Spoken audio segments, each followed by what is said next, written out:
Olá, seja muito bem-vindo em mais um programa Café de Negócios. E hoje eu estou aqui com uma pessoa muito especial para trazer para vocês curiosidades sobre o mercado de importação e exportação. Essa é a Bianca, seja muito bem-vinda, Bianca. Obrigada, Érica. Bianca, é um prazer ter você aqui. Tenho certeza que as pessoas lá de casa vão ficar encantadas com a sua história e com as curiosidades que tem na sua carreira. Vamos lá. Bianca, conta para o pessoal lá de casa, quem é a Bianca? Bom, a Bianca é uma pessoa que sempre achou que o mundo é o parque de diversão, sabe? Eu sempre quis conhecer o mundo, conhecer as pessoas, conhecer os lugares. Então, eu nasci em São Bernardo do Campo. Meu pai sempre trabalhou em indústrias e vim para cá, para Itu, já com 16 anos. Já fui morar sozinha com 16 anos, aqui em Itu, uma época. Comecei a dar aula de inglês e fiz com 18 anos, pedi a conta, larguei tudo e fui embora do Brasil. Com 16 anos? Com 18. 18 anos. 18 anos. Eu juntei dos 16 aos 18, eu juntei todo o dinheiro que eu podia, trabalhei bastante. E para quando eu fizesse 18 anos, eu pegar e sair aí no mundo, conhecer o tamanho do mundo. Bianca, você tem mais irmãos? Tenho 2 irmãos. Tenho Então, um irmão... São da mesma área, não? Não, um irmão meu, ele trabalha com faturamento tributário. E tem um outro irmão que eu falo que é a raspinha do tacho, que tem 18 anos hoje, acabou de passar na faculdade e está aí no comecinho formando aí a carreira dele. Bianca, conta pra nós, assim, a curiosidade mesmo que a gente quer saber. Como que é, Bianca? O que deu na cabeça de uma menina de 16 anos, 18 anos, falou, vou embora do Brasil? E aí, pra onde você foi? Então, assim, acho que o sonho... bastante gente tem essa ideia, né? Na época que eu fui era bem difícil, era caro, a gente não tinha internet, não tinha WhatsApp, não tinha contato. Então foi pela aventura e eu sempre quis conhecer muito, conhecer assim, como que as pessoas são, o que que tem de, por que lá fora é tão bom e aqui é tão ruim, sabe? Ou o que que tem de diferente. Então, o que eu fiz foi comprar uma passagem, fui para Portugal, que minha família são de descendentes portugueses, para conseguir a cidadania, para buscar atrás da papelada, para a partir daí eu viajar, ir para outros lugares e conhecer outros lugares. E você fez intercâmbio? Isso que você fez ou não? O famoso não. Mochilão? Famoso mochilão. E aí, como é que foi? Famoso mochilão. Foi, assim, foi bem interessante, arriscado, assim, hoje já não faria desse jeito. Mas ok, com 18 anos a gente não pensa muito nas coisas, né? Mas foi eu simplesmente pedir a conta, juntei meu dinheiro, comprei uma passagem, conheci uma pessoa por telefone, assim, 2 semanas antes, aqui de Itu, que essa pessoa, amigo de amigo de amigo, foi me buscar no aeroporto. E lá eu fiquei em Portugal e comecei a buscar trabalho, comecei a me enturmar com o pessoal lá e assim as coisas foram devagarzinho andando, mas assim, foi muito complicado. Foi porque assim, eu fui sem planejamento. Certo. Né? Então assim, trabalhar de manhã, de tarde, de noite, juntar... Então fui entregar panfleto, fui fazer faxina 2, 3 no dia às vezes, fui... mas foi o custo do sonho, né? O custo assim que às vezes a gente aqui também acaba tendo que fazer, né? Fazer essa dificuldade. Qual foi a maior dificuldade que você passou, Bianca, lá?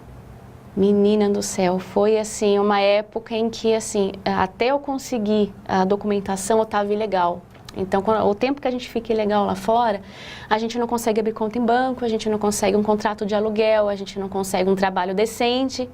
Então, assim, já cheguei a ter que pedir, assim, dava 6 horas da noite, eu estava com a minha mochila, o aluguel estava vencido da semana, não tinha como renovar e buscar alguém para dormir na casa de algum amigo, até eu conseguir um dinheiro para juntar mais uma semana de moradia para ir ficar mais uma semana no quarto, assim. Então, foram situações bem complicadas. Desafiadoras. Desafiadoras. A sorte é que eu sempre tive muitos amigos. Então, o network é importante. A minha sorte realmente foi que assim, eu sempre tive muitos amigos, muitos contatos, sempre cultivei muito essa parte. Então eu falo pra você que eu tive uns anjos assim, muito valentes que passaram pela minha vida e pegaram na mão assim pra mim falar, segura que daqui a pouco passa. Bianca, além de Portugal, outro país que você morou? Não. Então, já morei em vários outros. Teve uma época que eu trabalhava para uma galeria de arte em Portugal. depois de um tempo. E por essa galeria, depois de eu já ter a minha cidadania, eu sempre trabalhando no comercial, sempre vendendo, falando com muitas pessoas. Então, chegou um ponto que eu era responsável pelas exposições na Europa inteira. Então, eu passava temporadas, então, assim, eu conheci Espanha, Alemanha, Inglaterra, Holanda, Itália, Luxemburgo, Suíça. Então, eu viajei todos esses países a trabalho. Então, assim, não foi morar, mas às vezes eu passava 2, 3 meses em cada um desses países. Morava no carro, chegou uma época que eu não tinha nem casa mais, não me valia a pena, porque eu estava só em viagens, né? E aí eu consegui viver, digamos assim, um pouquinho em vários países da Europa. Que interessante, Bianca. Você faria isso de novo?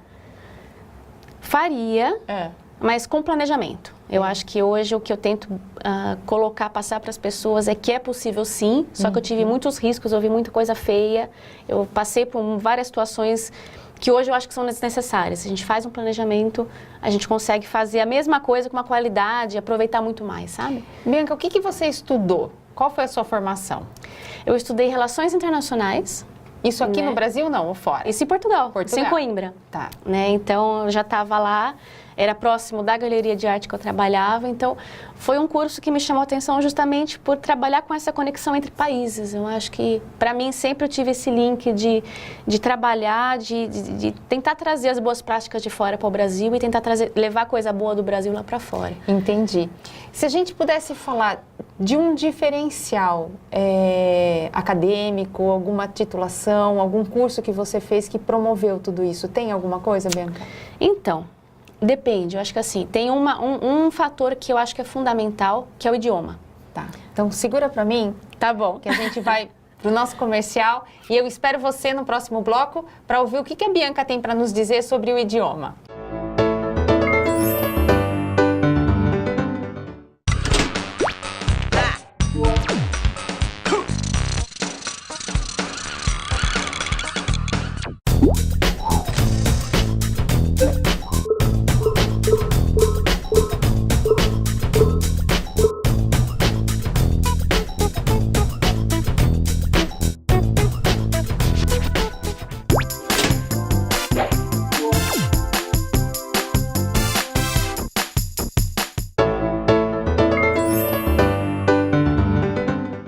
De volta no mais um bloco do nosso programa Café de Negócios. Eu estou aqui com a Bianca para nos contar as curiosidades da carreira dela nesse mercado incrível de importação e exportação. E a Bianca estava nos contando aqui no primeiro bloco que teve algo que foi o diferencial, né, Bianca? Acho que o fundamental para a sua carreira e para toda essa sua vivência fora do país.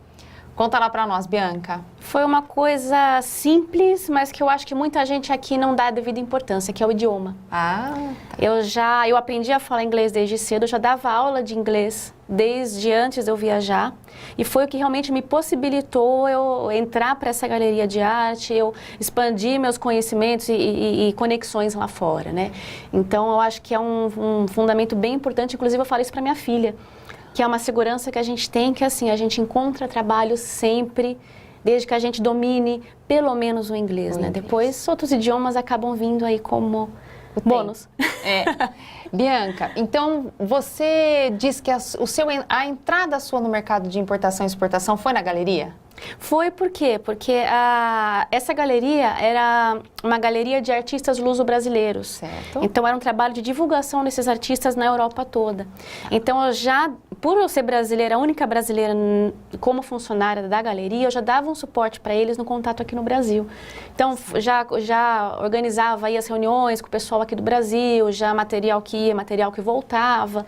Então, eu já dava um suporte, assim, aos poucos, né? Eu comecei a dar esse suporte para a empresa, para a galeria de arte, e acabou facilitando para eles, e para mim foi uma experiência muito legal de começar nessa área, né? E depois você retorna para o Brasil? Então, retornei para o Brasil, minha filha nasceu em Portugal. Ah, que legal. Né? Eu tive lá... Você tem uma menina hoje? Tenho uma menina portuguesa. E depois que eu separei do pai dela, eu fiquei assim, é difícil você ter um filho sozinho lá fora. Não tinha família para ajudar, não tinha, né, os amigos. Eu trabalhava muito, então não tinha nem com quem deixar. E lá fora não tem essa facilidade de creche, de babá que a gente tem aqui, né? Então aí eu optei por voltar. Certo. Né? Justamente para dar uma base legal para minha filha. E quando eu voltei, eu pensei, puxa, o que eu vou fazer da vida? Eu voltei, assim, ok, com certificado, mas, assim, aqui para o mercado de trabalho aqui foram 5 anos que eu estava completamente fora do mercado brasileiro, né? Então, eu já tinha tirado um certificado em Cambridge para dar aula de inglês e voltei para cá, voltei a dar aula de inglês, né? Para já retomar e começar a voltar aos contatos aqui no Brasil, né? Então, Isso você trabalhando autônoma? Então, eu comecei trabalhando autônoma, né? Certo. Então, em uma escola, uma segunda escola, uma terceira escola, trabalhei em várias escolas de idiomas, até que teve uma época que eu pensei, falei, poxa, como eu vim com uma metodologia, eu trouxe uma metodologia diferente, eu falei, eu vou fazer um conteúdo próprio, né, para eu trabalhar com os executivos na área de business. Porque eu sentia muita falta, assim, eu sentia muito a necessidade, muitos alunos me contactavam, muitas pessoas me contactavam pedindo aulas de inglês, mas para o business, com conteúdo voltado para o corporativo. Então, nesse contexto, eu comecei a dar aula particular sozinha, e aí acabou se criando uma empresa com uma sócia para trabalharmos com esses executivos. Então, aí eu dava aula de inglês para os brasileiros e dava aula de português para os estrangeiros em geral. Daí facilitava eu já ter o conhecimento de outros idiomas, como francês, espanhol. E aí eu recebia esse pessoal aqui no Brasil e trabalhava com eles, não só o idioma, mas a maneira de ver o mercado, como que eles funcionam, como que o mercado aqui funciona. Por eu já ter trabalhado lá fora, eu já conhecia a maneira de trabalhar deles. Legal. Então, aí eu acabei fazendo esse link entre a expectativa e a forma de ver, a forma de negociar de um estrangeiro para incluir ele aqui no mercado brasileiro. Legal. E aí você ficou um período como professora de inglês? Fiquei um período como professora de inglês. Fiquei um período como dona de escola de inglês. Certo. Né, que foi um desafio muito complicado, que aprender aqui é bem difícil. Né, então aí eu tive que correr, foi uma experiência assim muito enriquecedora, né, mas a gente quebra a cabeça, né, a gente bate cabeça muito. Faz parte, né? Por isso que o planejamento é importante, como você falou. Exatamente. Né? Desde para eu morar lá fora até para eu me tornar um empreendedor. Porque muita gente pensava, vou fazer um curso lá fora. Certo. E quando volta? Então, né? Tem que ter uma preparação para como que essa pessoa vai se recolocar aqui, qual que é a estratégia de carreira, você mais que ninguém, né? Assim, tem esse estudo, né? Então, eu voltei com o neném no colo, com um diploma ok, porém sem contato, sem networking. Voltei a morar na casa do meu pai, depois fui morar na casa da minha mãe e fiquei assim ali tentando encontrar o que ia acontecer, o que ia aparecer, né? Bianca, e depois você continuou quanto tempo com a escola de inglês? Ou você chegou a entrar em alguma empresa? Como foi? Então, eu cheguei a prestar serviço para várias empresas aqui com essa escola de inglês. Certo. Né? Então, a gente ficou 5 anos com essa escola de inglês. Ok. E assim, dificuldade estava andando devagarzinho. Também a gente teve ali uma dificuldade de ser uma sociedade. Sim. Né? Que também eu acho que é uma dica que a gente pode dar para as pessoas, né? Porque quem tem sócio tem patrão, né? Quem tem sócio tem patrão. Acho que tem um patrão misturado com marido, né? Então ele é meio patrão, meio marido. Porque você numa sociedade, você está casado, você passa mais tempo às vezes com a pessoa do que realmente com a família em casa, né? Exatamente. Então, acho que tem que se ter selecionar muito bem, tem que ter muita afinidade para conseguir manter uma empresa saudável né, numa formatação dessa. E eu não consegui. Entendi. Então... E aí você ficou envolvida com as empresas? Eu fiquei envolvida com as empresas, né? Então, aí eu fui começando a construir o meu nome, construir o nome Bianca Nunes. Tive contato com vários empresários aqui da região, né? Então daí apareceu de tudo, apareceu desde dono de empresa, apareceu gerente comercial, RH, apareceu piloto de avião, apareceu pesquisadores, e foi uma experiência muito legal porque eu tive uma visão muito legal de mercado. Mas aí nesse momento você ainda continuava oferecendo as aulas de inglês ou não? Essas pessoas te proporcionaram outras coisas? Depois proporcionaram muita coisa, né? Então eu tive esse período de 5 anos para fortalecer aí o conhecimento e nisso eu tive que me preparar muito, fazer outros cursos. Legal. Fiz vários cursos, tanto como empreendedorismo quanto a parte de administração, Legal. Que é o que faltava em termos acadêmicos, né? Entendi. Era um gap que tinha ali. Entendi.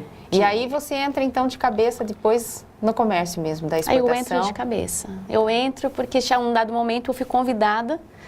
Eu era professora de português de uns executivos que vieram abrir uma empresa aqui no Brasil. Certo.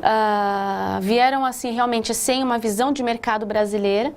E por um ano a gente discutiu dentro de sala de aula as perspectivas de mercado. Então chegou um ponto que eu já estava fazendo para o PC pessoal, já definindo estratégia, elaborando contratos, negociando inclusive com eles, ensinando eles a negociar a maneira brasileira, né? Até que em um determinado momento eu fui convidada para trabalhar para essa empresa, né? Então aí eu aceitei. Aí deixou de ser professora e virou? Deixei de ser professora e eu virei ali o braço direito de um diretor comercial para abrir a filial aqui no Brasil e deslanchar com ela aqui. Então, essa foi uma segunda, eu costumo dizer que foi uma segunda experiência de empreendedorismo. Certo. Né? Porém, já com uma cobrança muito maior, porque certo. A gente já tinha dinheiro, a gente já tinha caixa, mas ao mesmo tempo a gente já tinha budget, tinha KPI, tinha indicadores e tinha toda a estrutura de uma multinacional para reportar ali o andamento do projeto. Certo. Bianca,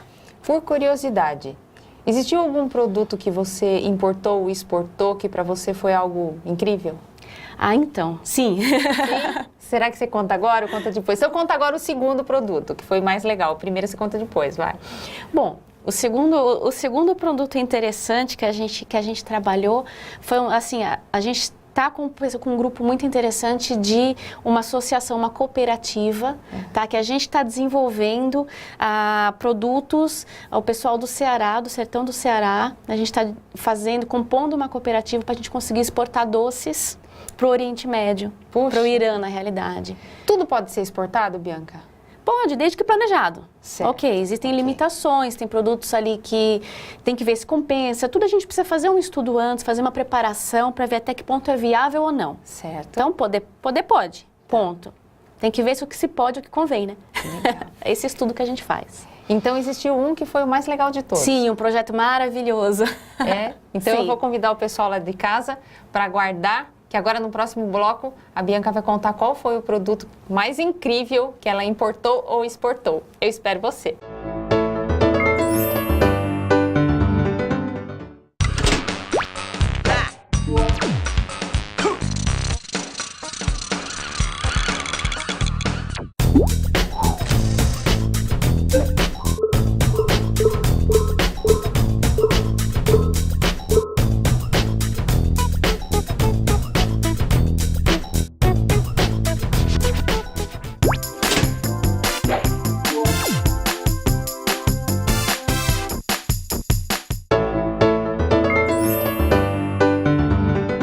Estamos de volta para o nosso último bloco do programa Café de Negócios. Eu estou aqui com a Bianca Nunes, que ela é da área da importação e exportação, e ela acabou de falar para nós aqui que existe um produto na carreira dela, né Bianca? Que fez a importação e que foi o mais incrível de todos. Foi. E conta pra gente, que produto foi esse?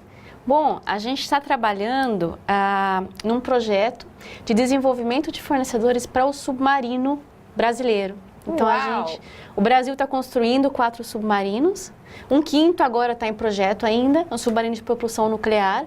Então, são projetos vindos da França, que eu sou responsável aqui no Brasil, para a gente selecionar fornecedores e fazer a fabricação desses equipamentos aqui no Brasil. E por mais que você possa achar surpreso, tem empresas de Salto e de Itu que estão nesse projeto. Sensacional. Muita gente não sabe. Não tem ideia, né? O Centro de Desenvolvimento Nuclear aqui em Peró. Puxa. Tá aqui pertinho da gente, a gente faz equipamentos para isso, a gente tem desenvolvimento de fornecedores aqui muito interessantes e com resultado muito bom. Bianca, conta pra gente como é administrar um projeto desse porte, né? Porque a gente vê Ah, vou importar isso, submarino? Então, porque assim, hoje, na minha empresa, já não estou no mundo corporativo, já faz 2 anos, né? Então, a minha empresa hoje, ela trabalha com consultoria para essas outras empresas. Okay. Então, a gente traz o projeto para cá. Então, mais do que só importar e exportar, eu trago projetos de fora aqui para o Brasil. Certo. E eu vendo projetos daqui para lá. Então, a gente faz mais do que só o operacional, a gente faz o comercial e o desenvolvimento. Ok. Então, um projeto como esse é muito interessante. E assim, está aberto, muitas empresas não sabem, mas isso está aberto para para todas as empresas, na realidade, brasileiras. Né? Então, a gente está trabalhando para desenvolver essa base de indústria de defesa aqui no Brasil. Okay. Então, tem investimento do governo, tem investimento de associações de classe, tem uma série de movimentos que está sendo feito nesse sentido para a gente trazer mais riqueza, mais tecnologia industrial aqui para o Brasil. E a burocracia, Bianca? O Brasil é um país mais burocrático? Você que teve essa experiência de estar lá fora, estar aqui... Muito burocrático. Muito? Muito.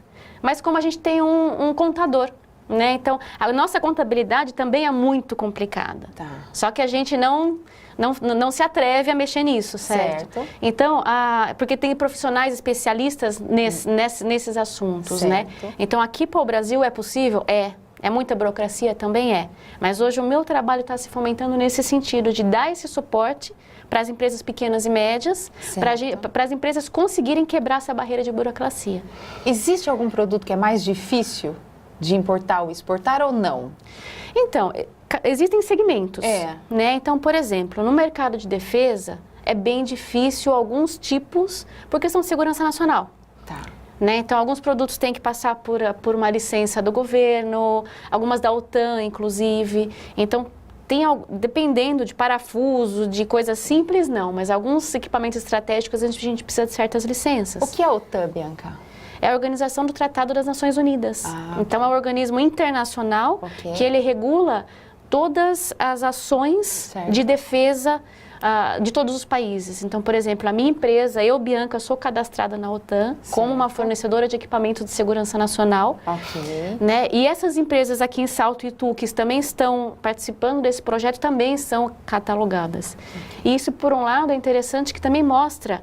Também funciona com a parte de segurança, mas funciona também como um catálogo virtual no mundo inteiro, em que a gente consegue se colocar como fornecedor de um equipamento XYZ, qualquer que seja. Interessante. É correto eu pensar, então, que a sua empresa faz toda a parte do planejamento? Sim, por isso que assim, eu bato no foco sempre, que a gente trabalha tanto para empresas quanto para pessoas físicas também, né? No planejamento, porque eu acho que muita empresa... quebra, ou muitos processos de importação e exportação não funcionam por falta de planejamento.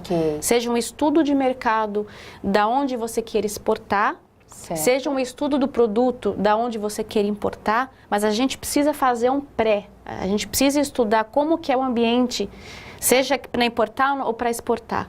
Então, isso faz uma diferença, porque assim, eu falo para você, eu só pego um projeto quando eu sei que vai ser rentável. A gente faz análise de viabilidade antes. Então, a gente coloca bem transparente para o empresário, olha, você vai precisar investir nisso ou naquilo, ou não precisa, ou você consegue um benefício fiscal nesse sentido ou nesse sentido. Então, a gente faz toda uma análise, porque... Às vezes o fornecedor, a empresa aqui tem um valor de custo de material que não justifica para ele vender lá fora. Entendi. Ou então, vice-versa. Então, nem sempre é viável. Nem sempre é viável, né? Ou nem sempre é viável daquela maneira. Às vezes existe uma outra maneira de trabalhar. Se às vezes uma empresa, por exemplo, não consegue exportar grande quantidade para um distribuidor lá fora, pode buscar um parceiro que aí reduz o custo. Ou uma empresa aqui que eu tenho algum projeto de fora para trazer, ele não consegue atender sozinho, às vezes uma parceria ajuda. Então, existem diversas maneiras para a gente conseguir adequar e planejar um projeto disso.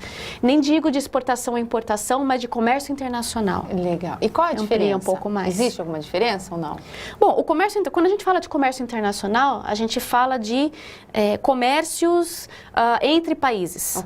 É uma questão muito mais global, certo? Então, eu posso fazer um projeto com o Japão, via Irã, com uma homologação de uma empresa na França. Quando a gente fala de importação, exportação é simplesmente de trazer um produto ou levar um produto lá para fora. Ok. A gente também dá esse suporte de exportação e importação, mas a maioria dos projetos nossos são do produto de negócios internacionais como um todo, de uma maneira mais ampla.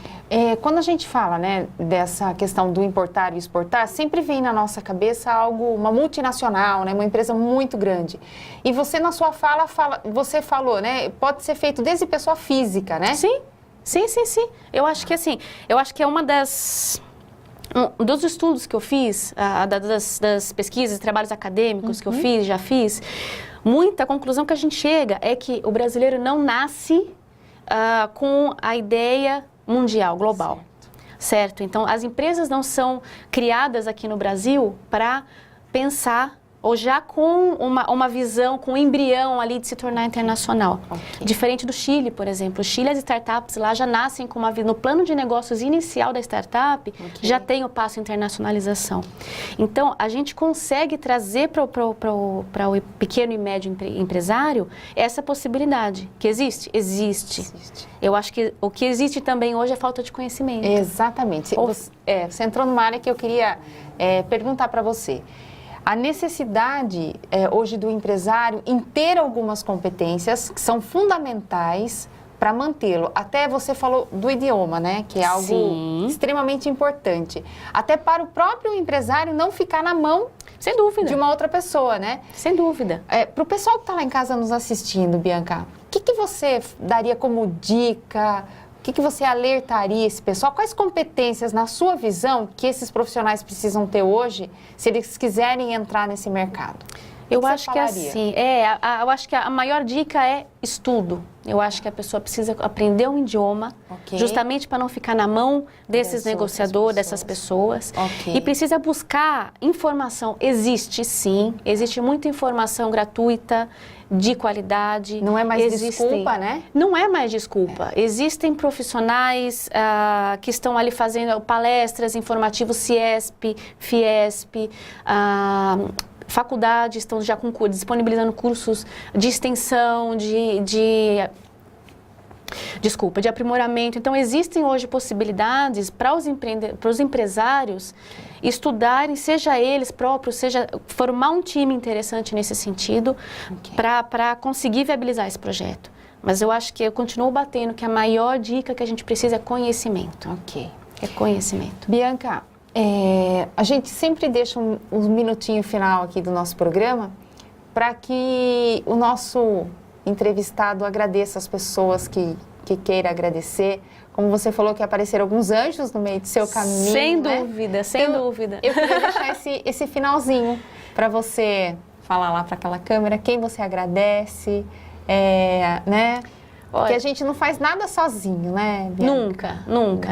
E uma das minhas ideias sempre foi que no Brasil tem mais gente boa que gente ruim. Legal. Não só no Brasil, no mundo, tá? Então, assim, eu acredito muito na força, eu acredito muito na capacidade dos brasileiros e no coração de ajudar. E os anjos, eu acho que assim, eu não vou citar nomes dos meus anjos, porque se eu falhar alguém vai acabar sendo injusto. Mas eles sabem quem eles são e sabem que eu de coração agradeço muito.